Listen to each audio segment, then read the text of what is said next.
Alright everyone, so here we're looking at the Pantheoner tournament, and we're on just looking at Season 5, Stage 2, where our finalist RomanVashchegin actually plays two initial games before they go on to other opponents and then go on to the finals.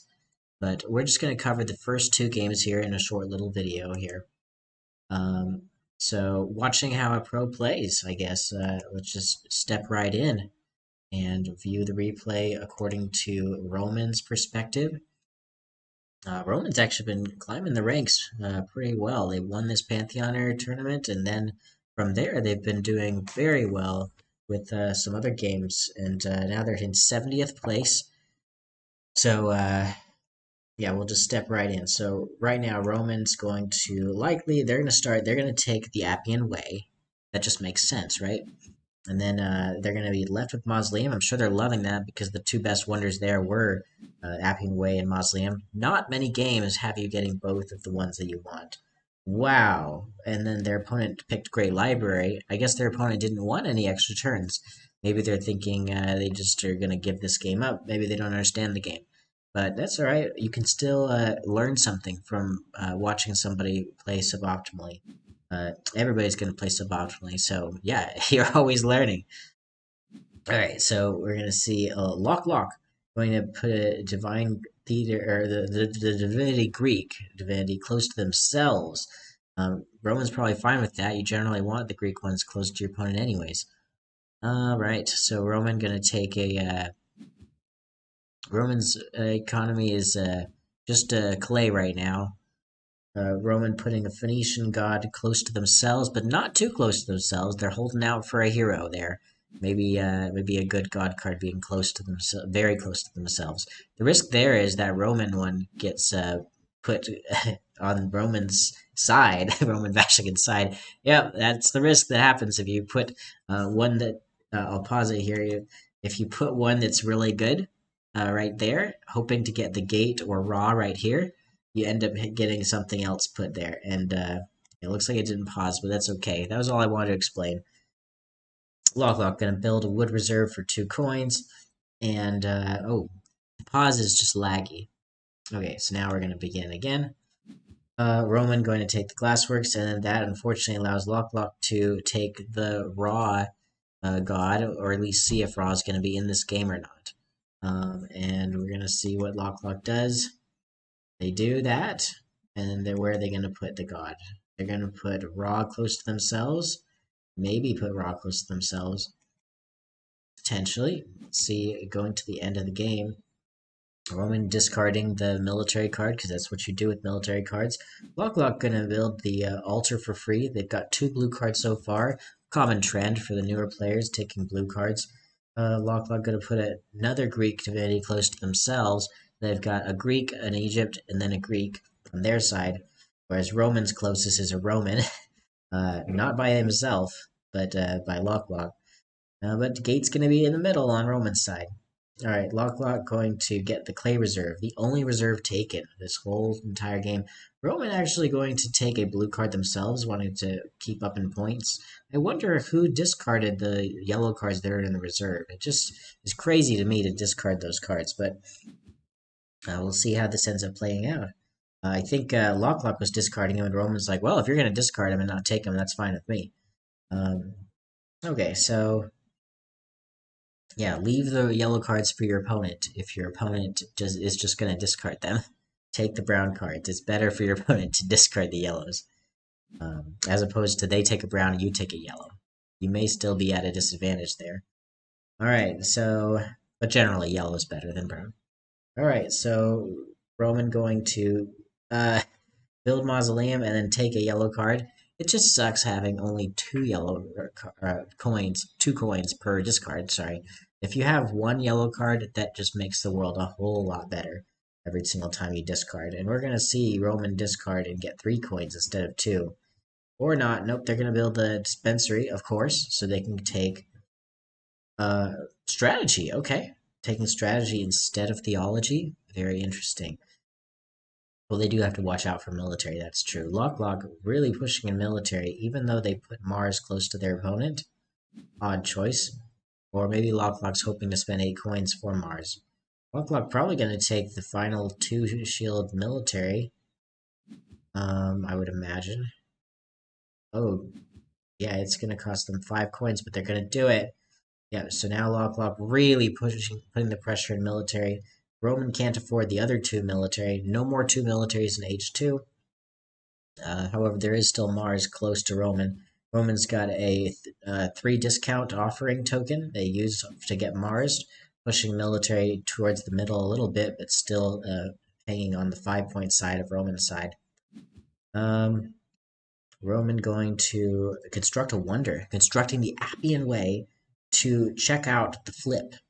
And of those 2 flips, they found a science, so that's exciting. And then you're going to take that science. They have 4 of 6 science, and then with that, now they have theology. Maybe they're just hoping to use theology to get 1 extra turn from the Great Library, because it seems like their opponent doesn't know how to construct wonders. So, all right. So Roman going to activate the gate, and they know only what the yellow card was for the gate, and they end up choosing Isis, though, so that they can build for free the Great Library. Interesting choice. I wonder why they chose that. Maybe they were hoping for economy? I don't know. A very odd choice, I think, to build Isis from the gate, but potentially they were hoping to grab Anubis and then reuse the Temple of Artemis. But regardless, they ended up getting lost. Now they only need 1 more science token to win. And yeah, that's going to work out for them. Yeah, why not just use a card to build a Great Library? Why'd you have to use a God card to build a Great Library? Odd. Anyways, Roman gonna start building a bunch of points, and the game's gonna end as soon as science happens. But Roman's got 24 points. Locklock at 17 points, and you can see that right there. 6 coins for Locklock, 1 coin for Roman. Roman just builds a 3 shield, pushing the military right over into Locklock's side, just barely.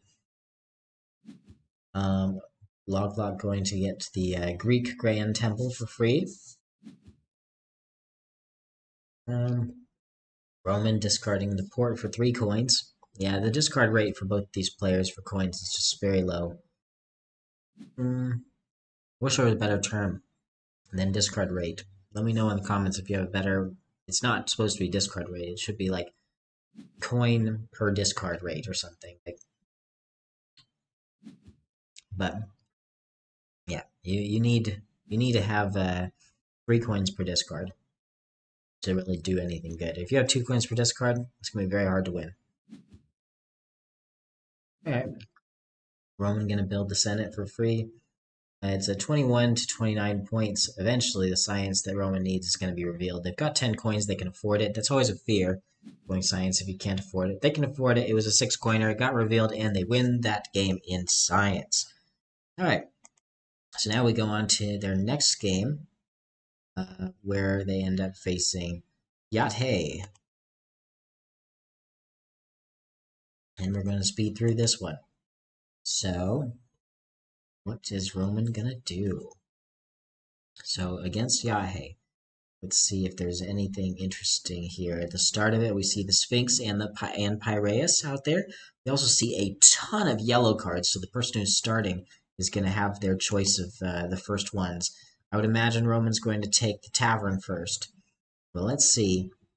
I think Roman takes Piraeus, and Yathei is going to take the Sphinx, and maybe the Statue of Zeus. No, it's Circus Maximus. Okay. That's fair. Yathei taking the Great Lighthouse. A common beginner move. 200 Elo player now, Yathei. Double the Elo of the last player that Roman faced. Roman has their picks of 3 yellows, and the first one they pick is Tavern. I should let you know, it's a great player, Roman, and they pick Tavern. That Tavern is the best card of all of the cards in H1. So, Roman is going to put Phoenician god close to themselves. Hey, there's no Egyptian god tokens out there, divinity tokens, and Roman going to take the third yellow card. So they just went all yellow. They were fine with Yahe taking all green. The fear is if you go that route of not taking any yellows in the beginning, like Yahe did, is they're not going to be able to have enough money to afford all the science they need. So maybe Yahe has been watching my channel, maybe, and they see me pulling off all these science wins, and then they go, oh wait, maybe the answer is just straight go for science in the beginning. You first have to work your economy and work your discard rate, and thankfully grabbing yellow cards does both, and so you're going to have the coins, and you're going to have the economy to build the extra turn wonders to get more science cards. You just need to get yellow cards in the beginning so that you can do all that. Alright, so Yahe, each of them has taken a Roman, and each of them has taken a Phoenician god token. And all of the gods have been placed back and forth, yellow, red, in Roman's area. A beautiful color combination. Tapestry of cards. Now we have a blue card, the Greek, the final one. And Yahe ends up having the gate close to themselves. It's a very cheap gate, but that's what Yahe probably wanted. They wanted to make that happen. So Yahe is smart enough to know that that's what you want to do, is put the gate close to yourself. Unfortunately, Roman takes the final yellow card and uses the extra turn first player trick to go first in this age. Their very first turn, they're probably going to take Tanit, which is very close to them. They put that there, I believe. And now they have 16 coins. There's a lot you can do with 16 coins. But one of them is to grab the gate. And I thought Yahe would not let him grab the gate, but Yahe instead grabs Aphrodite, that Greek card that was in their spot 2. And then spot 1 gets taken by Roman. And are they going to end up getting... It's 1 out of 3 shot to grab Ra. They got it. They grab Ra. Which one are they going to steal? They're going to steal the only extra turn, the Sphinx. And so now, we're sitting with Yahe at 10 points, Roman at only 2 points, Yahe at 7 coins, Roman at 6 coins, Yahe going to discard for 2 coins, the barracks, and then, yeah, looks like Roman discarding, Yahe gonna discard another military for 2 coins, Roman going to build the drawing room. Roman has a bunch of coins. They decide to build Astarte. Now they're only at 1 coin, but actually 8. Yahe moves the conflict pawn 2 spaces forward, close to their opponent. Roman's fine with that. That means they're going to start the next stage, or at least choose who starts stage 3. They end up building Minerva and putting it right there next to the military pawn, so that all that Yahe needs is a 1 shield military. They get it with Circus Maximus. They discard the drawing room, and so that's only 1 papyrus for Roman instead of 2. Roman going to construct the Forum as their 5th yellow card. And remember, Yahe with no yellow cards. Their economy fine with glass, lacking in papyrus and stone. And unfortunately, Roman does have 1 of each of those. So it's going to cost them 3 per each of those that Yahe is missing. Roman going to construct the dispensary for free. So you saw Roman didn't start grabbing for science. They grabbed for yellow in the beginning. And now the construct is favoring them to win in science. So Roman going to discard the brickyard for 7 coins. Incredible amount of coins. Yahe grabs their very first, the customs house, their very first yellow card. But in doing so, let Roman take the brewery for 6 coins. Yahe discarding walls. Roman going to take their very first blue card. Yahe is sitting at 13 points because of Aphrodite. And Roman... Yeah, that was just a tough move. Taking Aphrodite so early is putting all your eggs in one basket. You're trying to win in points. So Yahe going a blue-red strategy. Very common. Blue-red mixing. But the better move is a yellow-green. If you don't go yellow-green, you're going to have a tough time. It's very common to think, oh, maybe blue and red will work well together. But nah, that's a passenger route. a pilot's going to take the green-yellow strategy. All right. Yachthe going to discard Siege Workshop for 4 coins. Hey, they got Caravanserai, so now they're at 4 coins per discard, but it didn't matter. Roman, from the flip of the cards, grabs the 6th symbol that they needed. They had 2 extra turns in the bank they could have used. They even had a Circus Maximus they could have used to protect themselves militarily. And another military wonder. There was no way of losing in military. Heck, they could have even won in points. So, yeah, total destruction by Roman. And so, yeah, those are your first 2 games of the Pantheoner series following Roman's journey to the finish line. We did one for Emil Chesky's. Now we're going to do a 2-part video for Roman's and then a final video for Roman versus Emil and see how that one went. I'm excited. I hope you all are excited. And have a great rest of your day. Thanks so much for watching. Bye.